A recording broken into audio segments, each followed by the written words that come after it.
Mega డిఎస్సీలో Vijayawada ప్రతిభా విద్యా సంస్థల విద్యార్థులు మంచి ర్యాంకులు సాధించారు. ఉపాధ్యాయులుగా ఎంపికైన వారిని ఘనంగా సన్మానించింది ప్రతిభా యాజమాన్యం. తమ కోచింగ్ సెంటర్ ద్వారా అనేక మంది ఉద్యోగాలు సంపాదించడం గర్వంగా ఉందని ప్రతిభా సంస్థల అధినేత సుధాకర్ చెప్పారు. కూటమి ప్రభుత్వం వచ్చిన తర్వాత మెగా డిఎస్సీ నిర్వహించి 7 ఏళ్లు ఎదురుచూపులకు తెరదించారు అని అన్నారు.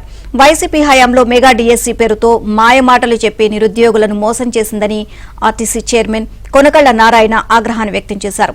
చంద్రబాబు మాటల మనిషి కాదు, చేతల మనిషి అని ఎమ్మెల్యే బోడే ప్రసాద్ అన్నారు.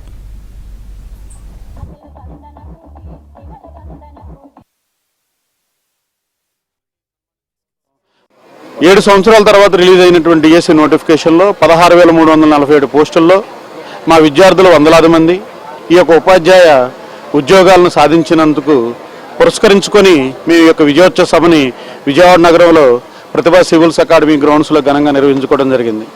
దీనికి వందలాదిగా తరలొచ్చినటువంటి ఉపాధ్యాయులు, వారి యొక్క శ్రేయోభిలాషులు, తల్లిదండ్రులకి సన్మానించుకోవటం మా అదృష్టంగా ఫీల్ అవుతూ ఉన్నాం.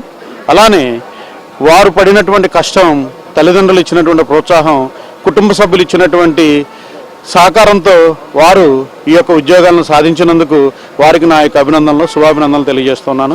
సమస్యలను పరిష్కారం చేయడంలో నెంబర్ 1 అయినటువంటి శ్రావణ్ కుమార్ అంటే నాకు ప్రత్యేకించి అభిమానం.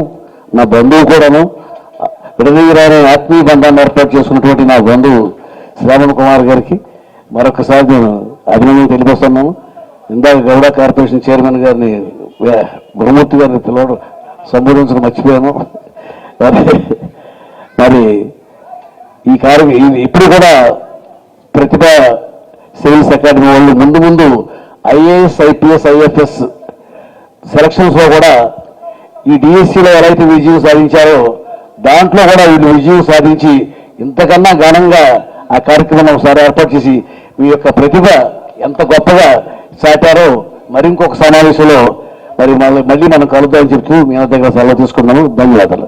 ఎవరైతే సెలెక్ట్ అయ్యి ఈరోజు జాబ్లో జాయిన్ అయ్యారో వారందరూ కూడా ఒక సామాజిక బాధ్యతతో పిల్లలందరినీ మీరు ఏదో రొటీన్గా ఎడ్యుకేట్ చేయటమే కాకుండా ఒక సామాజిక బాధ్యత గల పౌరులుగా పిల్లల యొక్క భవిష్యత్తును తీర్చే విధంగా మీరందరూ కూడా విజయం సాధించాలని మనస్ఫూర్తిగా కోరుకుంటూ